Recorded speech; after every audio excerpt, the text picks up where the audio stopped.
5 seconds. Start. Ladies and gentlemen, tomorrow we celebrate the 36th anniversary of our independence. On this occasion, I have great pleasure in sending my best wishes to all of you in this country and abroad. In the first place, it is our duty to remember the great sacrifices by our people during the freedom movement. It is only due to the sacrifices of our leaders we were able to get our independence. This political freedom placed very heavy responsibilities on us.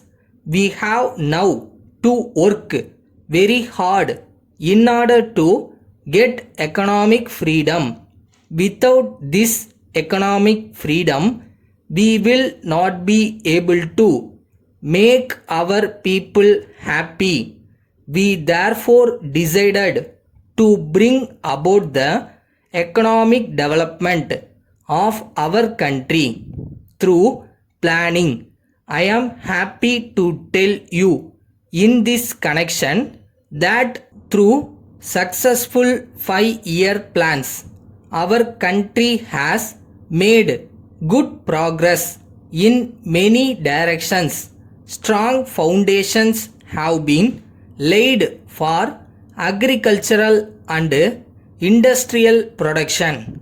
There has also been growth in other sectors like health, education, etc. This growth has enabled us to a great extent to meet the basic demands of our people. There is no doubt that our country is now moving forward in order to make our people free from poverty, hunger, and disease. It is unfortunate that violence takes place here and there in our country. In a democracy, there is no place for violence. It is natural that there are problems in a society which is moving forward, but there is no problem which cannot be solved through discussions. I would like to appeal to all the people in this country to work for peace.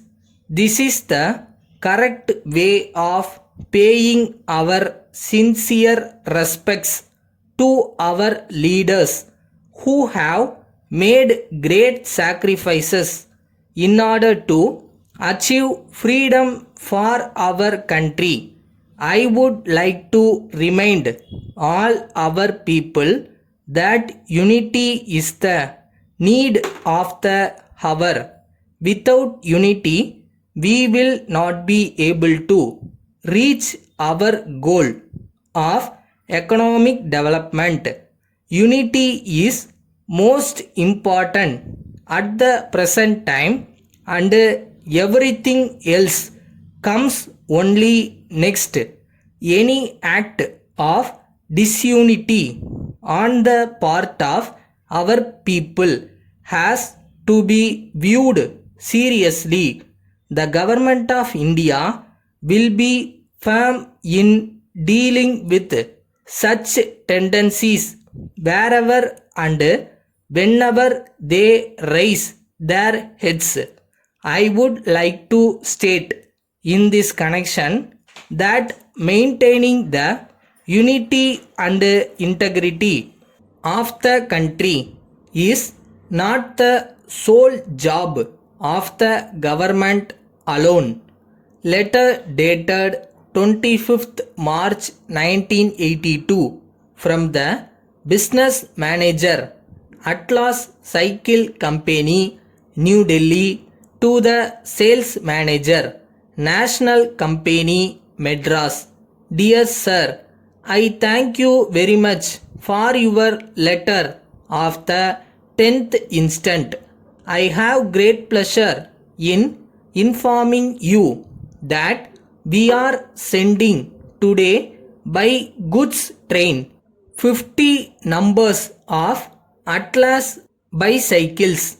I would like to inform you that the bicycles are to your exact specifications.